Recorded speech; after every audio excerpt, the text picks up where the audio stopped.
همه فکر میکنن یه حسابدار ساده است، ولی پشت ظاهر آرومش یه ماشین دقیق، مرموز و غیرقابل پیش بینی پنهون شده.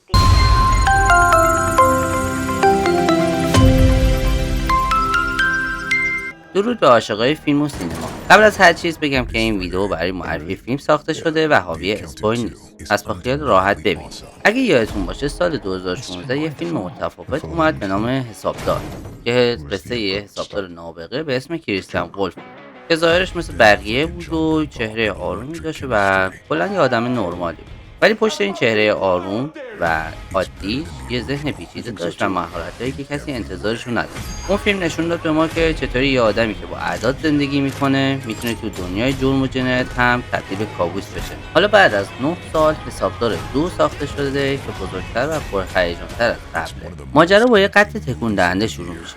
یکی از مقامات بلندپایه به طرز مرموزی کشته میشه، اما روی دستش یه جمله هست: حسابدار رو پیدا کن. از همین لحظه همه چیز وارد مسیر خطرناکی میشه و دوباره اسم کریستیان ولف رو زبونم. نابغه‌ای که ذهنش خیلی خوب مثل کامپیوتر کار میکنه، اما گذشته تاریکی داره. اینجا یه شخصیت تازه وارد فیلم میشه، مری بت مدینا، یه مأموری که تو کارش حرفه‌ایه و باهوش و بی‌رحمه.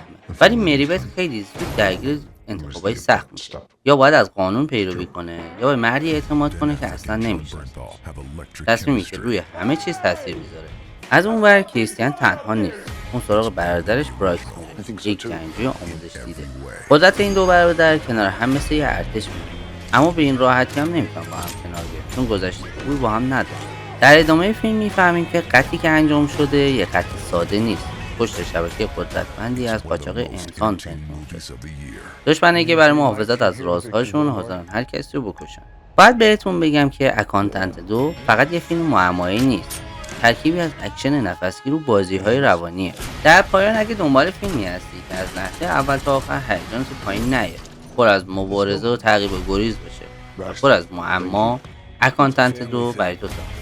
یادت باشه گاهی خطرناک‌ترین آدم‌ها همونایی هستن که اصلا بهشون شک نمی‌کنی. Let's go.